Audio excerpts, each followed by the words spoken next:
2 minute में। नमस्कार। शुरू करें? हाँ, शुरू कीजिए। जी। नमस्कार, मैं प्रदीप कुमार साहित्य विवेक की पूरी टीम की तरफ से आप सभी दर्शकों का हार्दिक स्वागत करता हूँ। जैसा कि आप जानते हैं कि अ, डॉक्टर विनय विश्वास सर की पुस्तक तुलसीदास की काव्य शक्ति के बहाने हम चर्चा तुलसीदास की कर रहे हैं।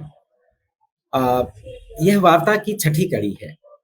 पिछले रविवार को हम कार्यक्रम इसलिए नहीं कर पाए क्योंकि रविवार के ही दिन हिंदी साहित्य के प्रसिद्ध आलोचक हम सबके प्रिय doctor professor manager Pandey sir का निधन होने की वजह से साहित्य विवेक की पूरी टीम ने यह फैसला लिया कि हम कार्यक्रम स्थगित कर देते हैं।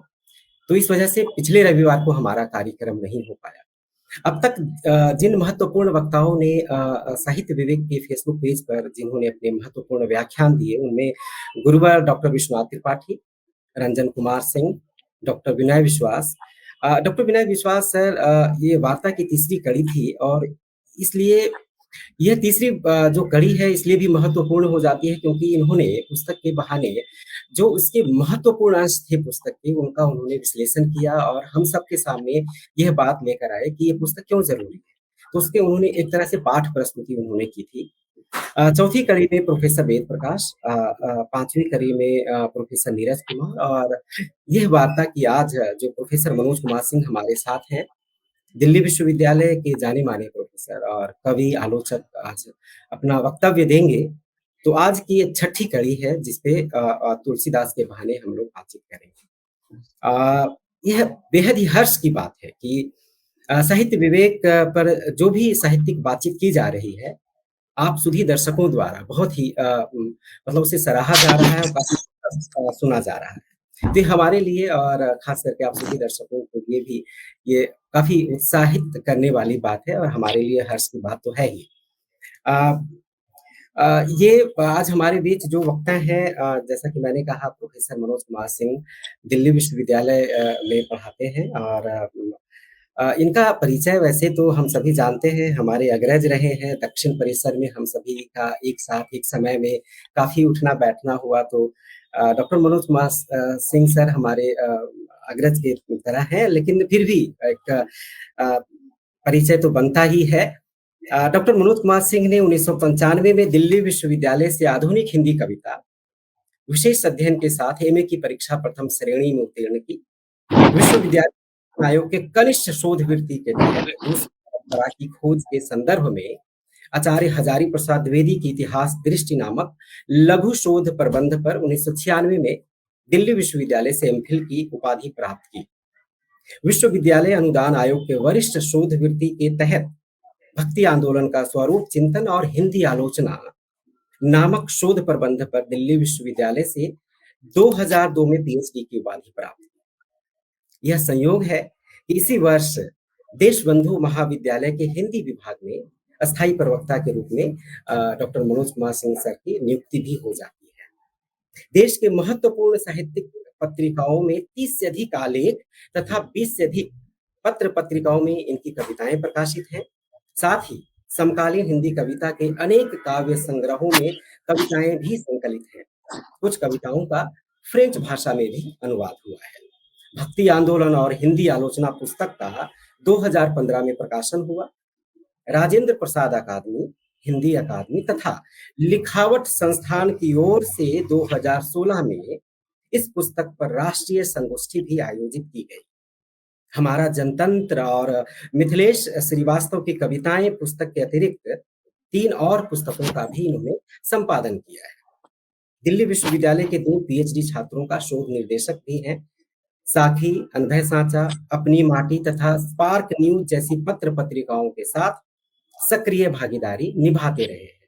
देश की बात, लिखावट, साहित्य संघ, जनवादी लेखक संघ, प्रगति लेखक संघ, हिंदी अकादमी, साहित्य अकादमी तथा सार्क जैसी साहित्यिक सांस्कृतिक संस्थाओं तथा देश के विभिन्न विश्वविद्यालय के साहित्यिक कार्यक्रमों में वक्ता तथा कवि के रूप में अपनी भागीदारी देते रहे। तो आज मैं बड़े ही हमारे लिए बड़ी ही सौभाग्य की बात है कि प्रोफेसर डॉक्टर मनोज कुमार सिंह हमारे बीच उपस्थित हैं। मैं उनसे निवेदन करता हूँ कि वक्तव्य के लिए कृपया आए। सर, आपका स्वागत है। शुक्रिया प्रदीप भाई। आपने विस्तार से परिचय दिया, इसके लिए मैं आपका आभारी हूँ।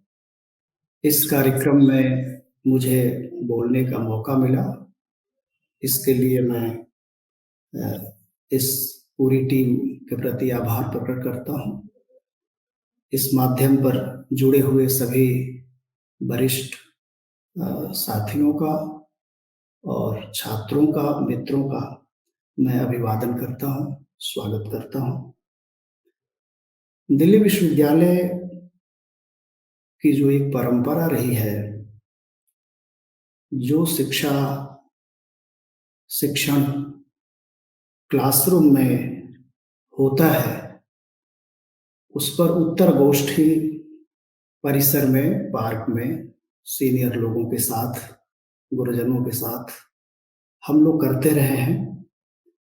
और दिल्ली विश्वविद्यालय में, जवाहरलाल नेहरू विश्वविद्यालय में, जामिया में एक जमाने में ऐसे लोगों का जमावड़ा था जहां सीनियर, जूनियर, प्रोफेसर, गुरुजन, साहित्यकार, लेखक सब साथ उठते बैठते थे।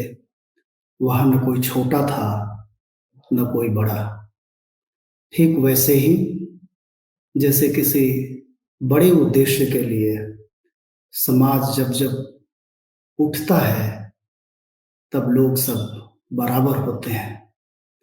हम लोग एक बदले हुए दौर में हैं और मैं देख पा रहा हूं कि 15-20 वर्षों में, यानी 21वीं शताब्दी का जो साहित्यिक, सांस्कृतिक और राजनीतिक परिदृश्य है, उसमें परिसर का स्वरूप भी, चरित्र भी बहुत बदला हुआ है और वो निराश करने वाली दिशा में अग्रसर हो रहा है। दिल्ली विश्वविद्यालय में विश्वनाथ त्रिपाठी जी, नित्यानंद तिवारी जी, निर्मला जैन जी, रामदास मिश्र जी, ये तमाम लोग, डॉक्टर नगेंद्र, सब लोगों के साथ हम लोग बैठे हैं, क्लास में पढ़े हैं। और हम लोगों से ठीक पहले जो एक पीढ़ी थी जिसमें विनय विश्वास, बली सिंह, दीपक सिन्हा, विक्रम सिंह, तमाम लोगों के साथ उठना बैठना था। और धीरे धीरे हम लोग बहुत सहज हुए इनके साथ। मैं विशेष तौर से विनय जी को इस बात का बधाई देना चाहता हूं कि पिछले 18 जुलाई को वो 60 वर्ष पूरा किए हैं। वो सक्रिय रहे और 100 वर्ष तक स्वस्थ रहे, लिखते पढ़ते रहे, हम लोगों का मार्गदर्शन करते रहे। विनय जी अपने समय के बहुत महत्वपूर्ण कवि हैं। पत्थरों का क्या 2004 में इनका काव्य संग्रह प्रकाशित हुआ। धूप तिजोरी में नहीं रहती 2019 में। 2009 में समकालीन कविता पर बहुत ही महत्वपूर्ण पुस्तक है और ये मैं अतिशयोक्ति नहीं कर रहा हूं, क्योंकि समकालीन कविता से मैं जुड़ा हुआ हूं, देखता पढ़ता रहता हूं। उतनी व्यवस्थित पुस्तक, आज की कविता नाम है पुस्तक की, दूसरी कोई पुस्तक है नहीं। छुट्टी लेकर के, पूरी तैयारी के साथ उन्होंने प्रगतिशील हिंदी कविता के बाद जो पीढ़ी है, लगभग उन्होंने पूरी 20वीं शताब्दी का उत्तरार्ध और शुरू के 10 वर्ष भी शामिल किए। ऐन्द्रिकता और मुक्तिबोध 2018 में उनकी किताब आई और अब 2022 में तुलसीदास की काव्य शक्ति हम सब लोगों के सम्मुख है। हिंदी आलोचना का केंद्र भक्ति साहित्य है, चाहे वो रामचंद्र शुक्ल हों, हजारी प्रसाद द्विवेदी हों, रामविलास शर्मा हों, विश्वनाथ त्रिपाठी हों, नित्यानंद तिवारी हों, शिव कुमार मिश्र हों, ये तमाम लोग भक्ति साहित्य का मूल्यांकन करते रहे हैं, देखते रहे हैं और भक्ति साहित्य के मूल्यांकन में, भक्ति आंदोलन के मूल्यांकन में रचनाकारों को लेकर बाइनरी बनती रही है। लेकिन अंततः रामविलास शर्मा जब अपने लेखन के आखिरी दौर में थे, भारतीय साहित्य की परंपरा और दूसरी जो उनकी किताब है भारतीय संस्कृति और हिंदी प्रदेश, संभवतः यही नाम है, के बाद ये बात स्थापित हुआ कि समूचा भक्ति आंदोलन में भेद देखना आलोचनात्मक दृष्टि का राजनीतिकरण है। विनय जी ने भी इसकी चर्चा की है कि रचना को हम राजनीति के लिए चुनते हैं तो ये अच्छी बात नहीं है। तुलसीदास को लेकर उनके समय से आज तक वो लगातार विवादों में भी रहे हैं और तुलसीदास की रचना का मूल्यांकन का एक प्रसंग है जो बनारस के लोग कहते हैं कि काशी में बड़ी चर्चा हुई कि ये रचना इतनी बड़ी नहीं है जो कही जा रही है और इस पर काशी विश्वनाथ के मंदिर में महान पुस्तकों को रखा गया और ऐसा कहा जाता है कि सुबह जब दरवाजा खोला गया तो रामचरितमानस सबसे ऊपर ये पुस्तक थी। साहित्य और कलाओं का मूल्यांकन करने का जो नजरिया है वो थोड़ा भिन्न है और हम देखते हैं कि तुलसीदास को लेकर के बहुत सारी रचनाएं हैं। ग्रियर्सन ने जो व्यवस्थित हिंदी साहित्य का पहला इतिहास लिखा, उसके पहले एशियाटिक सोसाइटी में उन्होंने 3 लेख तुलसीदास पर लिखे हैं, बहुत महत्वपूर्ण लेख हैं और मिस्र बंधुओं ने हिंदी नवरत्न में उनको स्थान दिया। शुक्ल जी की किताब है गोस्वामी तुलसीदास, श्याम सुंदर दास, माता प्रसाद गुप्त, रांगेय राघव, रमेश कुंतल मेघ, उदय भानु सिंह, विश्वनाथ प्रसाद मिश्र, विश्वनाथ त्रिपाठी, हादर कामिल बुल्के, वारा निको, ये तमाम लोग तुलसीदास पर लिखते रहे हैं। विनय जी तुलसीदास की काव्य शक्ति किताब लिखकर फिर से एक बार तुलसीदास पर कुछ कहने सुनने का हम सब लोगों को मौका दिया है और इसी सिलसिले में मुझे भी ये मौका मिला है कि मैं कुछ कहूं। तुलसी पर अमृतलाल नागर का एक उपन्यास है मानस का हंस। भगवान सिंह अपने अपने राम, नरेंद्र कोहली 7 खंडों में राम कथा लिखते हैं। निराला की कविता है तुलसीदास। असगर वजाहत ने एक बहुत ही खूबसूरत नाटक इस बीच लिखा है और उस पर बड़ा विमर्श होना चाहिए। महाबली, वाल्मीकि भास, कालिदास भवभूति, स्वयंभू, कबीर, सूर, तुलसी। राम को लेकर के लगभग ऐतिहासिक दृष्टि से अगर हम देखें तो 2-2.5 हजार साल से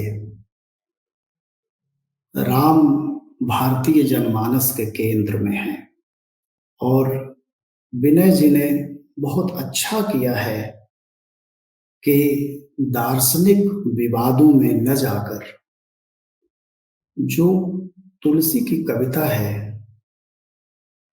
जो उसके होने का कारण है, उस पर बल दिया है। और मुझे बार बार लगता है कि इस दुनिया को देखने की दो दृष्टि है। एक पौराणिक धार्मिक, जिसके केंद्र में जीवन मूल्य है। एक ऐतिहासिक, जिसमें घटनाएं हैं, सत्ता है, ताकत है। भारतीय चिंतन परंपरा को अगर हम देखें तो सत्ता से दूरी सबसे मूल्यवान चीज है। चाहे हम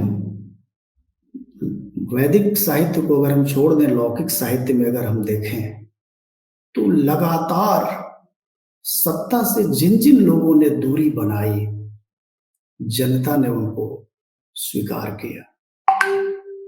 चाहे वो राम हो, कृष्ण हो, बुद्ध हो, महावीर हो, गांधी हो। तो इसलिए जो भारतीय जनमानस है वह मानता है कि मनुष्य का जो चरित्र है, उसके जो मनोभाव हैं, उसके जो मनोविकार हैं, उसका सामंजस्य, उसका संतुलन आवश्यक है, अनिवार्य है। इसलिए लगातार पूरी परंपरा अपनी तरफ उंगली करती है, इशारा करती है कि आप अपना मूल्यांकन करें, अपने को जांचें। आधुनिकता की जो पूरी परंपरा है बहुत महान और मूल्यवान है, आवश्यक है, लेकिन सारे प्रश्न, सारी उंगली दूसरों की तरफ। और शायद यही कारण है कि आज विनय जी को लगा कि तुलसीदास पर बात करनी चाहिए। तुलसीदास क्यों बड़े हैं, इसका बहुत सारा कारण है और थोड़ा बहुत मैं उस पर चर्चा करूंगा। लेकिन तुलसीदास पर लिखना या कबीर पर लिखना, मीरा पर लिखना, सूर पर लिखना बहुत आसान और कठिन दोनों एक साथ है। अगर आप आलोचना की परंपरा में जाएं और आप सिर्फ पैराफ्रेजिंग कर दें, आप रीअरेंज कर दें, तो आपकी किताब अच्छी बन सकती है। लेकिन लोग उससे परिचित हैं, लोग जानते हैं कि उसमें किसने कहा ये तो नहीं पता, लेकिन ये बात पता है कि ये बात कही गई है। और मुश्किल ये है कि उन रचनाओं में से फिर कोई नई बात निकाल करके लाना। और विनय जी ने एक जो बहुत ही अच्छा काम किया है कि जब कोई बड़ा कवि होता है, कोई बड़ा व्यक्तित्व होता है, तो हमारे सर पर चढ़ के बोलता है। जब हम उसको पढ़ते हैं तो हम पूरी तरह अभिभूत हो जाते हैं और पूरी तरह उसके साथ हो जाते हैं।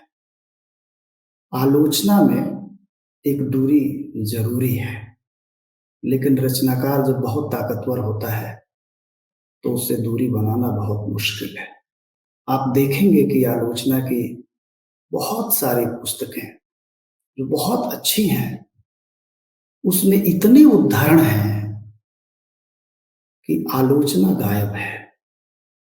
ठीक है, वो उदाहरण रखने चाहिए, लेकिन विनय जी क्योंकि अवध क्षेत्र के नहीं हैं, भोजपुरी क्षेत्र के नहीं हैं, तो उन्होंने बहुत बढ़िया एक काम किया है कि भावों और मनोविकारों और जिन चरित्रों पर जो भाव स्थिति घटित हो रही है, मानस तो उसका समुद्र है, उसमें से जो उन्होंने उसका भावानुवाद किया है हिंदी में, वह इस पुस्तक में एक बहुत ही उल्लेखनीय चीज है। क्योंकि पूरब के लोग जब लिख रहे होते हैं तो पूरी तरह वो बात समझ रहे होते हैं और उनको लगता है कि मैं कहूंगा उससे अच्छा है कि तुलसीदास को ही उद्धृत कर दें। विनय जी ने ये सोचा है कि अवधि भोजपुरी क्षेत्र से बाहर के जो हिंदी के पाठक हैं दुनिया भर में, तुलसीदास के काव्य का रसास्वादन कराने का एक तरीका ये भी है। और कवि हैं और वो लगभग समानांतर कविता है। वो अनुवाद लगभग जो है वो काव्यानुवाद जैसा है और उससे जो तुलसी की रचनाओं के प्रति जो पाठक होंगे, जो नए लोग पढ़ेंगे, उनको एक अनोखा अनुभव होगा। और आलोचक का काम यही है कि विजय देवनारायण शाही ने कहा है शायद, और गुरुजी लोगों से हमने सुना है कि आलोचक का काम है कि रेडियो को जैसे सही स्टेशन पे लगा दिया जाए ताकि आवाज आए। तो तुलसीदास पर बहुत बातें कही गई हैं और बहुत लिखा गया है भक्तमाल के समय से लेके आज तक। ये किताब इस मामले में विशिष्ट है कि राम कथा से हटकर उन चरित्रों, उन मनोभावों, उन स्थितियों में जहां जहां कविता की सघनता है, जहां जहां कविता का दबाव है, उसको विनय जी ने पकड़ा है। और भावबोध और कथानक नाम से जो अध्याय है उसमें उन्होंने उस पूरी स्थिति को जैसे एक संरचना दी है और फिर जो है मनुष्य के जो विविध रूप हैं उसको रेखांकित करते हुए काव्य सौंदर्य तक जाते हैं। अब जो बात मैं कह रहा था उसमें जैसे एक प्रसंग है कि तुलसीदास के अनुसार राम राज्य क्या है। अब इसका खड़ी बोली में विनय जी ने जो जिस तरह से रखा है, एक ऐसी जीवन व्यवस्था जिसमें किसी का किसी से कोई बैर नहीं रहता, विषमता नहीं रहती, सब अपने अपने वर्णाश्रम धर्म के अनुसार वेद मार्ग पर चलते हैं, भय शोक और रोग किसी को नहीं ग्रसते, दैहिक दैविक भौतिक ताप किसी को नहीं व्यापते, किसी की अकाल मृत्यु नहीं होती, कोई दरिद्र दीन या दुखी नहीं रहता, कोई मूर्ख और शुभ लक्षणों से रहित नहीं रहता, सब उदार हैं, उपकारी हैं, ब्राह्मणों के चरण सेवक हैं, पति एक नारी व्रतधारी हैं और पत्नियां पतिव्रता। दंड केवल सन्यासियों के हाथ में रह गया है, भेद केवल नाचने वालों के नृत्य समाज में बचा है, जीतो शब्द केवल मन को जीतने के लिए सुनाई देता है, वनों में वृक्ष सदा फूलते फलते हैं, हाथी और शेर साथ रहते हैं, बेलें और वृक्ष मांगते भर से मधु टपकाते हैं, गौवें मनचाहा दूध देती हैं, धरती सदा खेती से भरी रहती है, समुद्र मर्यादा में रहते हैं, वे किनारों पर अपने आप रत्न डाल देते हैं जिनको मनुष्य पा जाते हैं, चंद्रमा सारी धरती पर अमृत बरसाते हैं, सूर्य आवश्यकता अनुसार ही तपते हैं और बादल भी आवश्यकता अनुसार ही पानी देते हैं। यह सब जिस जीवन व्यवस्था में हो उसे तुलसी राम राज्य कहते हैं। अब ये त्रिपाठी जी हम लोगों को हर बार याद आते हैं, प्रेमचंद और रामविलास शर्मा हिंदी गद्य के मतलब नमूना, उनसे सीखना चाहिए कि गद्य कैसे लिखा जाता है। छोटे छोटे वाक्य हैं, दो दो तीन तीन शब्दों के वाक्य हैं इसमें। इतना खूबसूरत तरीके से विनय जी ने इसको रखा है। एक और अंश है जिसमें मैं चाहता हूं कि थोड़ा सा मैं और पढ़ दूं। रामचरितमानस रूपी सरोवर के 4 घाट हैं। काग भुसुंडी, गर्म, शिव पार्वती, याज्ञवल्क्य, भरद्वाज और तुलसीदास संत। 7 कांड इसके, 7 सीढ़ियां हैं जिनसे उतरकर राम कथा के जल तक पहुंचा जाता है। श्री राम की महिमा इसके पानी की गहराई है। राम सीता का यश इसका अमृत जैसा जल है। उपमाएं इसकी लहरें हैं, चौपाइयां इनकी कमलनियां हैं। कविता की युक्तियां इसकी मोती देने वाली सीपियां हैं। इसके छंद बहुरंगे कमल हैं, अर्थ इनका पराग है। ऊंचे भाव इसके इनके मकरंद हैं और सुंदर भाषा इसकी सुगंध है। आप देखें कि जो मैं कह रहा था कि कितना खूबसूरत तरीके से जो रामचरितमानस के सबसे गहरे अर्थ वाले जो हिस्से हैं उसको किस तरह से विनय जी ने एकदम आसानी से रखा है। और तुलसीदास के रामचरितमानस को समझने पढ़ने में कितनी मदद ये कर रहे हैं। कम से कम जो नई पीढ़ी के लोग हैं उनको मानस के प्रति एक अनुराग पैदा होगा। और विश्वनाथ त्रिपाठी जी की जो पुस्तक है लोकवादी तुलसीदास, उसकी भूमिका 2 लोगों ने लिखी थी, राजेंद्र यादव और विद्यानिवास मिश्र। आप देखिए कि दोनों 2 ध्रुव पे हैं।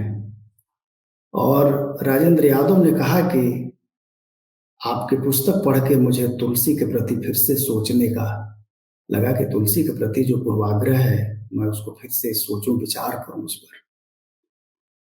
देखिए, विनय जी ने तुलसीदास को धर्म से निकालने की बहुत कोशिश की है। और कविताओं को जिस तरह से उन्होंने देखा परखा है उसमें ऐसा प्रयास और लोगों ने भी किया है। गुरु जी ने भी किया है, रामचंद्र शुक्ल ने किया है। लेकिन हमें ये बात समझनी चाहिए कि हम लोग जिस समय में किसी रचनाकार का मूल्यांकन कर रहे हैं, हम सब लोगों पर अपने समय के की राजनीति और दार्शनिकता और वैचारिकता का दबाव है। ऐसा ही तुलसीदास पर भी था। और ये बात कहनी चाहिए अब कि तुलसीदास ने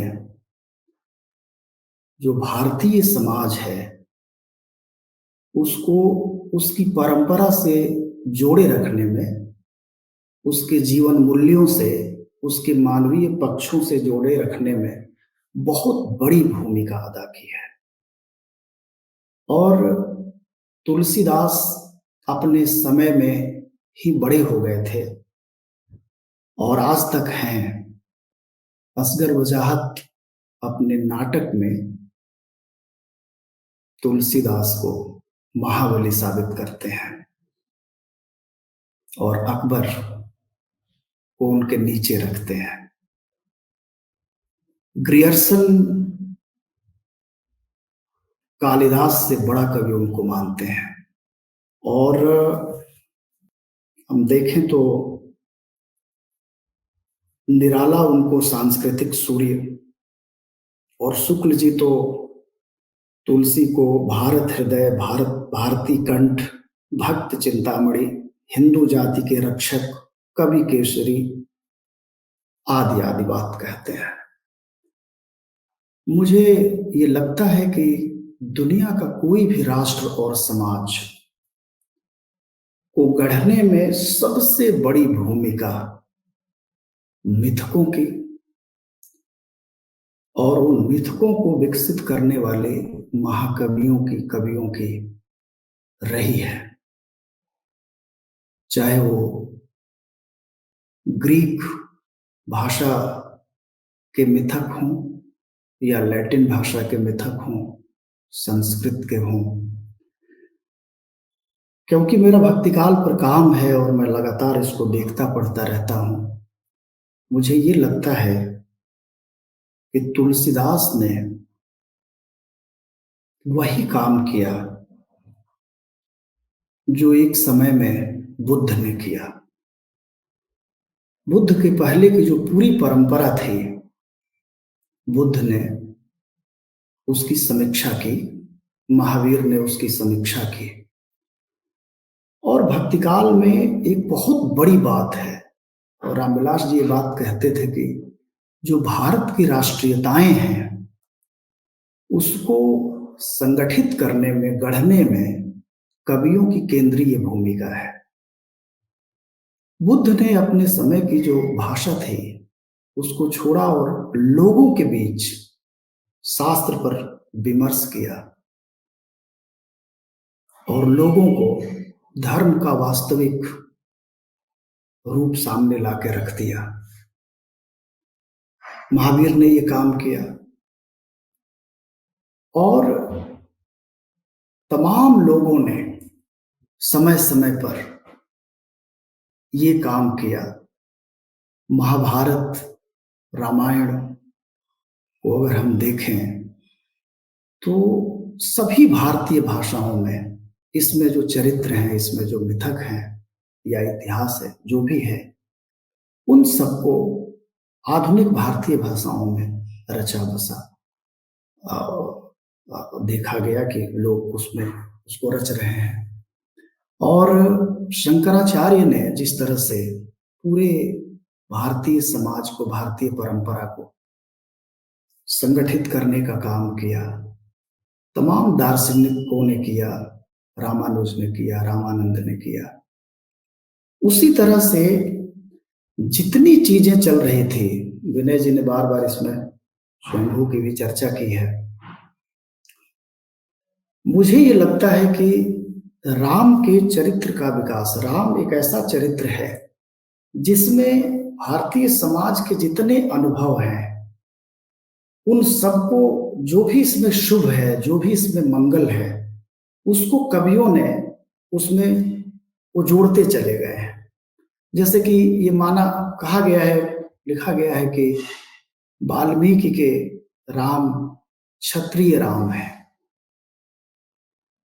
और धीरे धीरे वो राम जो है मनुष्य के रूप में प्राकृत अपभ्रंश में या उनकी धार्मिक परंपरा में आते हैं। और फिर हम देखते हैं कि राम कबीर के यहाँ जब आते हैं तो कबीर के राम अगर हम आप देखें तो एक तरह से तुलसीदास की बहुत मदद करते हैं। जैसे जायसी का प्रबंध रामचरितमानस के प्रबंध रचने में बहुत मदद करता है, उसी तरह से कबीर के जो राम हैं, कबीरा पूता राम का मोतिया मेरा नाम, मेरे घर आए हो राजा राम भरतार, दुल्हन गाँव हो मंगल चार। तो ये जो कबीर के राम हैं वो दशरथ सुत नहीं है, लेकिन वो एक तरह से अकाल पुरुष है, ब्रह्म की तरह है। और कबीर के राम को तुलसी ने और विकसित किया। सूर के साहित्य में, सूर सागर के पहले खंड में लगभग 150-200 पद राम पर है। राम सूरदास के यहां अवतार ही हैं। तो राम को किस तरह से तुलसीदास ने कबीर की जो परंपरा है, वाल्मीकि से लेकर के जितनी राम कथा की परंपरा रही है, उस सबको एक तरह से समाहित करके और संगठित कर दिया है। उसका कारण ये है कि भारतीय समाज में जो इस्लाम का प्रादुर्भाव था, जो इस्लाम की सत्ता थी, उससे लड़ने का तरीका तुलसीदास ने और तमाम संत कवियों ने विकसित किया। चैतन्य ने और चंडीदास ने, विद्यापति ने, सूरदास ने, कबीर ने, तुलसी ने, मीरा ने, नरसिंह मेहता ने, पूरे भारत में, और लोगों की भाषा, लोगों के छंद, लोगों के धुन और धर्म के चरित्र, जैसे पूरे हिंदुस्तान में उन लोगों ने अलख जगाया और बिना विरोध किए, बिना अपने समय की सत्ता को चुनौती दिए, यह जो चुनौती देने का तरीका था ये अद्भुत है। और इसलिए ये देश जो है साधु संतों, महात्माओं, कवियों, दार्शनिकों ने बचाने का काम किया है, राजाओं ने नहीं। और इसीलिए लाख बुराई है, दुनिया के इतिहास को देखने और समझने की अगर सामग्री कहीं है तो हिंदुस्तान में है। एक और कमाल की बात है कि क्रिश्चियनिटी जहां गई, कुछ ही वर्षों के बाद उसके पहले के धर्म गायब हो गए। इस्लाम जहां गया वहां उसके पहले के धर्म गायब हो गए। हिंदुस्तान में सबसे अधिक इस्लाम रहा, लगभग अंग्रेजों के आने के पहले तक और आज भी। लेकिन तुलसीदास ने कहीं भी, हमारे संत कवियों ने कहीं भी इस्लाम का विरोध नहीं किया है। लेकिन इकलौता देश हिंदुस्तान है जहां आज भी 80% आबादी हिंदुओं की है।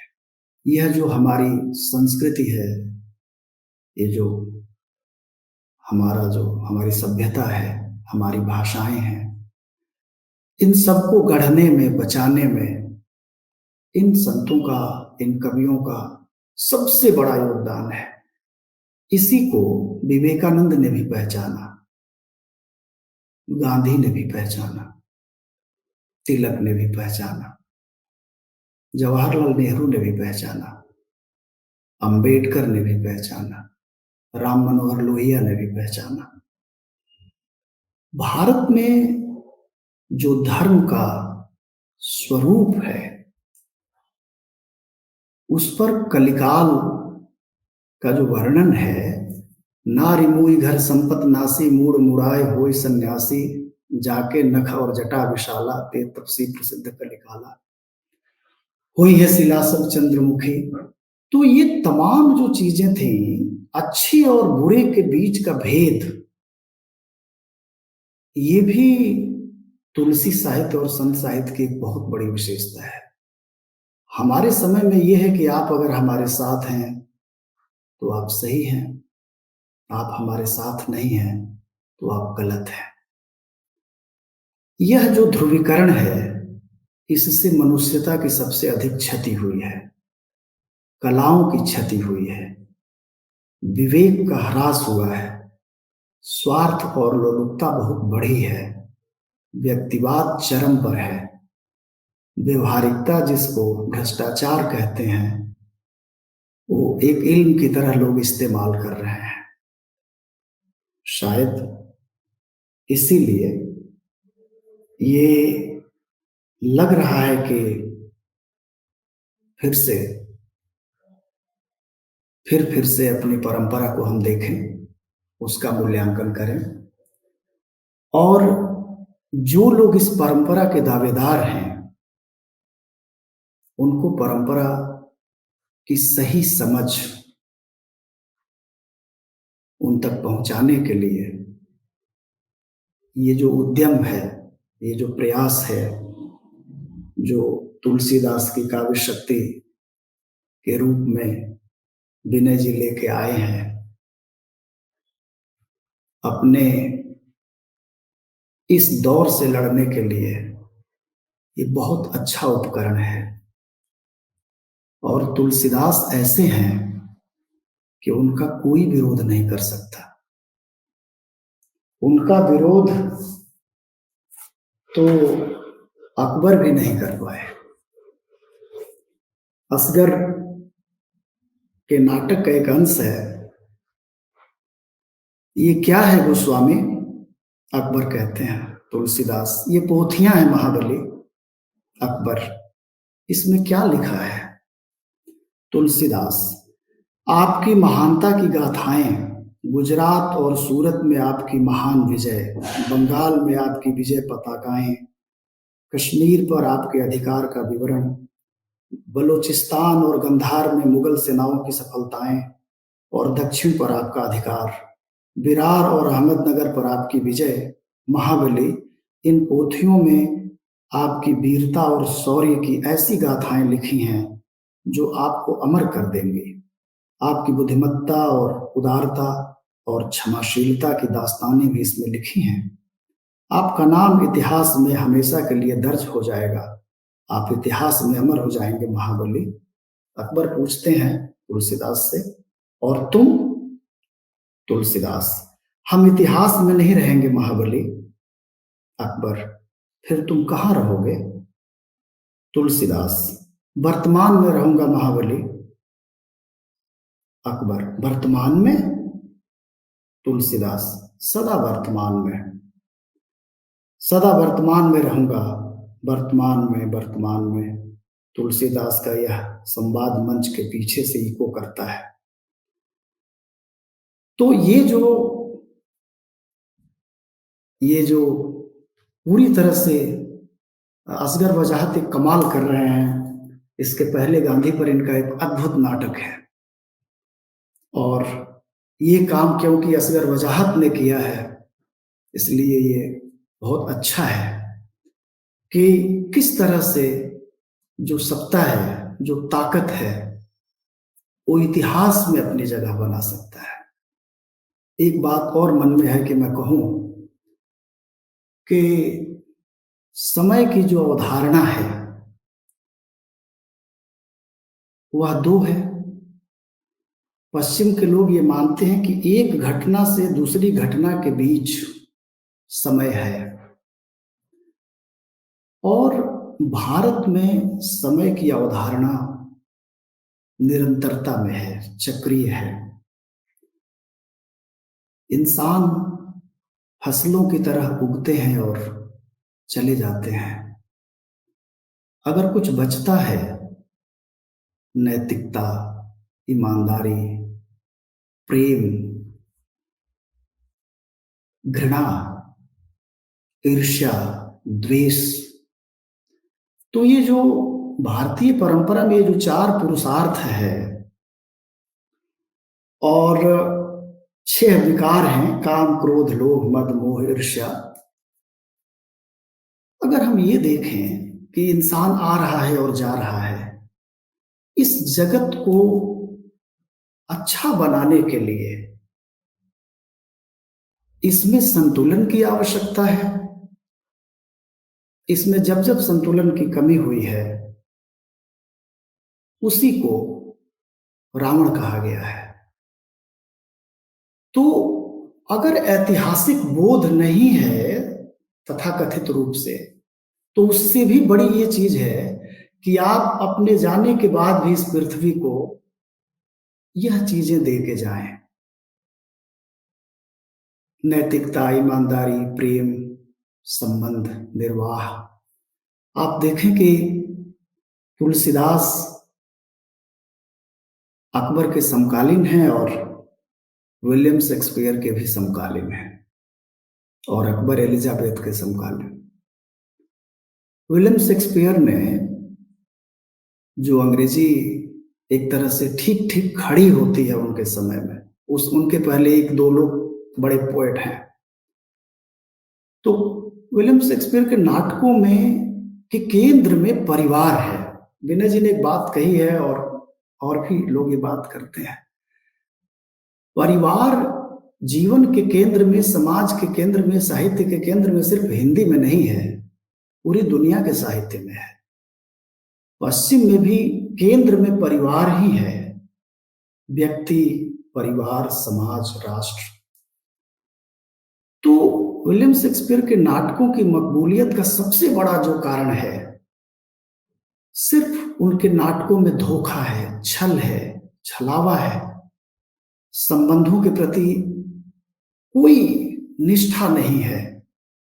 सब, चाहे वो मैकबेथ हो, चाहे जूलियस सीजर हो, तमाम जो नाटक हैं उन सभी नाटकों में इस तरह का छल है, धोखा है। तुलसीदास के यहां जितने चरित्र हैं सब अपना सर्वोत्तम देने की कोशिश करते हैं। भरत अपना सर्वोत्तम देना चाहते हैं, राम अपना सर्वोत्तम, लक्ष्मण सर्वोत्तम, दशरथ सर्वोत्तम, गुरु शिष्य सब। तो एक ही समय में अगर हम आप देखें, हम आज तो देख सकते हैं पूरब पश्चिम सब एक है, तो हम देखते हैं कि परिवार का जितना काला पक्ष है वो सब विलियम शेक्सपियर के नाटकों में दिखाई पड़ता है। और उसका कारण है सत्ता और स्वार्थ। और तुलसीदास के जितने चरित्र हैं वो सभी सत्ता से परे जाकर के मूल्यवान होते हैं।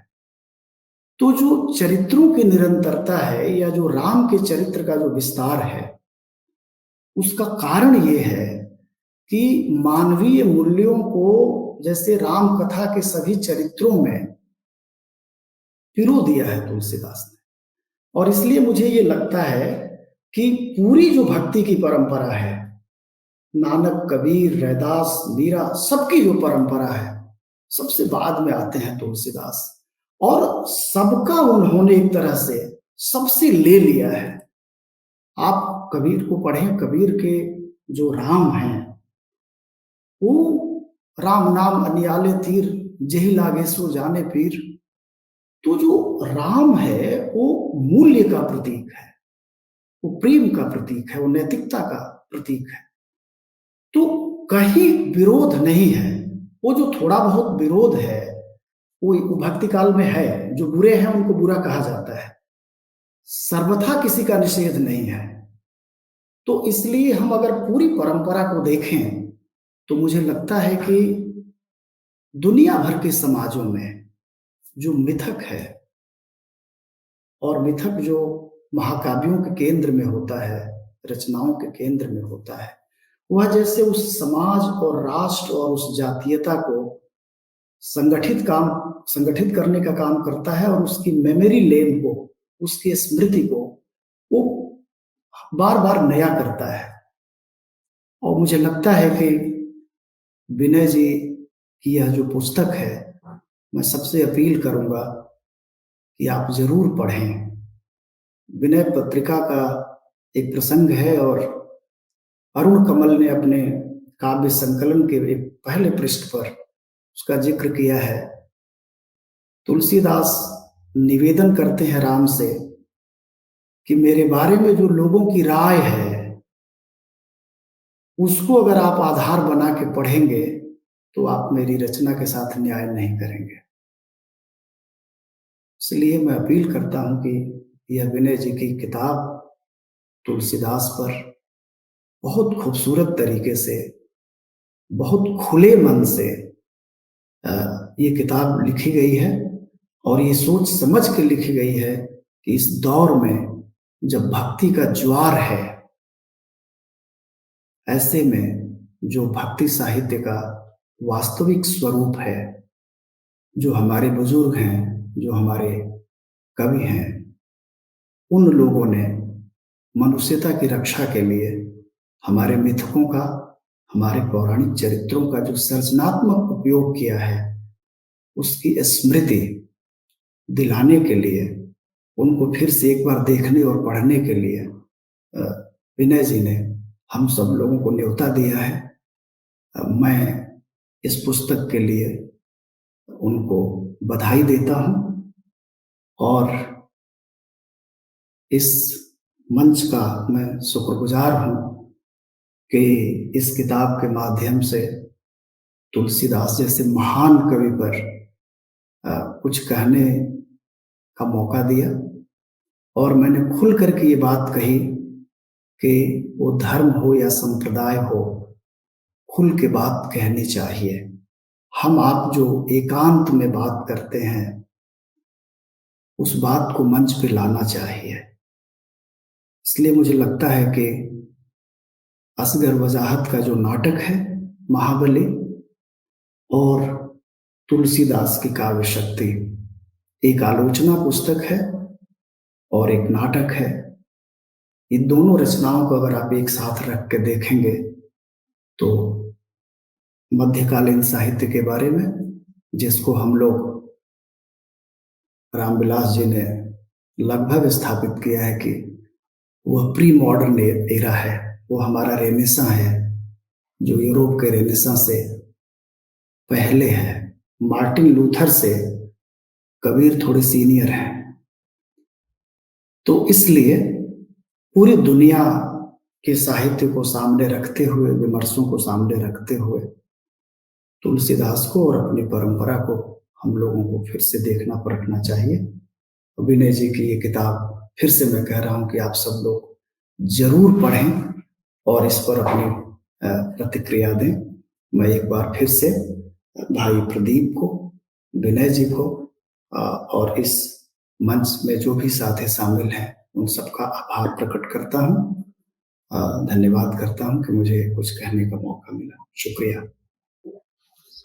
जी प्रदीप। जी, बहुत-बहुत आभार सर, और बहुत ही सारगर्भित वक्तव्य आपने दिया। और सबसे महत्वपूर्ण बात जो उभर कर आई, और आपने जो कहा कि भारतीय चिंतन में जो सत्ता से दूरी है, ये बहुत ही महत्वपूर्ण बात आपने रखी। और ये कि जिन्होंने भी सत्ता से दूरी बनाई, जनता ने उन्हें स्वीकार किया। फिर ये कि जब रचनाकार ताकतवर होता है तो आलोचक स्वयं को उनसे अपने उनके पास लाने के लिए विवश होते हैं। और जो एक और किताब को लेकर आपने जो कही कि भवानुवाद जो इस पुस्तक में है, वो बहुत ही ज़रूरी एवं महत्वपूर्ण अंश है। तुलसीदास ने भारतीय मानस को परंपरा एवं उसके मानव मूल्यों से जोड़े रखने में महत्वपूर्ण भूमिका निभाई। ये कमाल की बात आपने की सर। और सबसे ज़रूरी हिस्सा ये था कि तुलसी जो है बुद्ध की परंपरा में जाकर ठहरते हैं। कैसे कि बुद्ध ने अपने पूर्व की परंपराओं की समीक्षा की, तुलसी भी ऐसा करते हैं, इसलिए तुलसी बुद्ध के ज़्यादा नज़दीक है। अ, वैसे एक तरह से तुलसीदास ने राम की परंपराओं को संगठित एवं समाहित किया। ये भी एक महत्वपूर्ण बात लगी। तुलसीदास ने तुलसी ने कभी भी इस्लाम का विरोध नहीं किया। हमारी संस्कृति एवं भाषा को बचाने में इन संत कवियों की विशेष भूमिका रही है। ये बात भी उभर कर सामने आई। और खासकर जो शेक्सपियर के बहाने आपने कहा कि जो एक संघर्ष वहाँ पे शेक्सपियर के नाटकों में दिखाई देता है, ये तो है ही भारतीय पाश्चात्य चिंतन परंपरा जो रही है, उसमें शेक्सपियर ने वो बात की है। और जो भारतीय जो कवि हैं, चिंतक हैं, और खास करके तुलसीदास जैसे बड़े कवि हैं, उनमें ये बात जो अच्छेपन है, जो मानव मूल्य है, उसको उजागर करने की बात करते हैं। मैं डॉक्टर बिना विश्वास सर से आग्रह करूंगा कि आप आएं सर, और डॉक्टर मनोज कुमार सिंह सर का मैं मनोज कुमार सिंह सर का एक बार फिर से आभार प्रकट करता हूँ। मैं भी अपनी तरफ से प्रियवर मनोज कुमार सिंह का बहुत बहुत धन्यवाद करता हूं। उनके बहुत मंद मंथर गति से चलने वाले धीर गंभीर वक्तव्य ने बहुत सारी महत्वपूर्ण बातें उठाई हैं। और उनका वक्तव्य इस मायने में मुझे विशिष्ट लगा कि उनके सारे वक्तव्य से कुछ बातें जो बहुत महत्वपूर्ण हैं वो उभर कर सामने आती हैं। तो एक तरह से उनका वक्तव्य जो है वो ओपन एंडेड है, मतलब वो किसी अपने सिद्धांतों पर बांधता नहीं है, बल्कि प्रेरित करता है कि कुछ सवालों पर हम ध्यान दें। बहुत ही संक्षेप में, बहुत ही सरलता के साथ किसी कवि का कोई अपने समय को, आने वाले समय को, समाज को योगदान क्या और कैसे हो सकता है, और तुलसीदास का क्या योगदान था, बुद्ध से जोड़ते हुए उन्होंने बहुत अच्छे तरीके से ये स्पष्ट किया। और भारतीय और पश्चिमी, जैसा कि मेरे साथी प्रदीप ने जिक्र भी किया कि भारतीय और पश्चिमी जो चिंतन परंपरा है, दोनों के अंतर को और दोनों कैसे एक दूसरे के पूरक हैं, इसको बहुत ही संक्षेप में और बहुत ही सरलता और सहजता के साथ उद्घाटित कर दिया। ये बड़ी बात है और बहुत सारे सवाल उठाने की वजह से ये वक्तव्य बहुत महत्वपूर्ण है। मसलन ये सवाल कि हम पूरे के पूरे भक्ति साहित्य को आ, इस तरह से देख सकते हैं कि इस तरह से हमें देखना चाहिए या नहीं, कि ये सारा का सारा साहित्य सत्ता का प्रतिरोध रचता है। सत्ता का प्रतिरोध रचने वाले साहित्य के मामले में कबीर और तुलसी, जायसी और सूर में कोई बुनियादी भेद नहीं है। ये पूरा का पूरा साहित्य लोक जागरण का साहित्य है, जैसा कि डॉक्टर रामविलास शर्मा इसे कहते आए हैं और मानते आए हैं। तो आज हमारे लिए जरूरत भक्त कवियों की विशेषताओं के साथ जो उनमें एकान्विति है, जो उनमें एक सूत्रता मौजूद है, उस पर जोर देने की जरूरत भी आज है। शायद कहीं ज्यादा जरूरत आज है। और जो नैतिक मूल्यों की बात उठाई मनोज कुमार सिंह ने, वो तो हमारे लिए बहुत प्रासंगिक और जरूरी है ही। अगर नई पीढ़ी इस किसी भी तरह से, किसी भी रास्ते से, किसी भी तरीके से अपनी परंपरागत मूल्यों से जुड़ती है, तो कोई भी प्रयास सार्थक हो जाता है। बहुत बहुत धन्यवाद प्रियवर मनोज, और धन्यवाद प्रदीप जी का, बड़ा अच्छा संचालन किया उन्होंने बड़ी कुशलता के साथ। और नीरज मिश्रा और ज्योति त्रिपाठी निरंतर हमारे साथ जुड़े हुए हैं, और हम तीनों मिलकर के कोशिश कर रहे हैं कि इस माध्यम का उपयोग करते हुए एक संवाद की स्थिति बने। अभी तक ये जरूर है कि जब सीधा प्रसारण होता है फेसबुक पर तो बहुत कम लोग जुड़ते हैं, लेकिन बाद में बहुत सैकड़ों की संख्या में इन व्याख्यानों को देखा गया है, और मुझे उम्मीद है कि देखा जाएगा। तो इसका प्रसार आगे हम और भी ज्यादा कर सकेंगे, और भी ज्यादा साथी हमारे साथ जुड़ सकेंगे। जो भी साथी हमारे साथ जुड़े हैं, जुड़ रहे हैं, उन सब का मैं बहुत बहुत आभार व्यक्त करता हूँ। और ये व्याख्यान श्रृंखला, बीच बीच में थोड़े व्यवधान आ जाते हैं, लेकिन ये व्याख्यान श्रृंखला हम कोशिश करेंगे कि नियमित रूप से बनी रहे।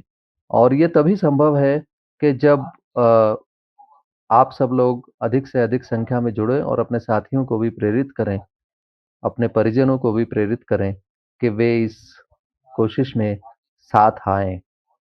बहुत बहुत धन्यवाद।